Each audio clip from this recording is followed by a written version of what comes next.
How to use coordinated turns. H2 Flight Control System, Advanced IMU Sensor Fusion Algorithm, engineered exclusively for 3D helicopter and scale helicopter. Introducing the all-new coordinated turn feature.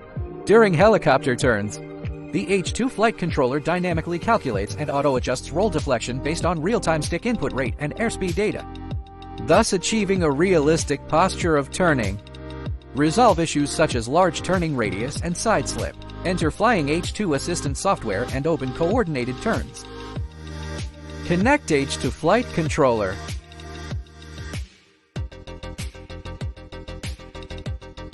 Select Advanced Parameters. Activate Coordinated Turning. Here we use Mode 2 as an example.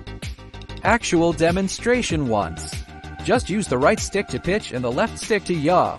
The helicopter performs a small radius bank turn with auto coordination.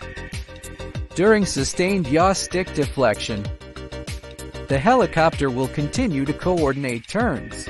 Circular flight.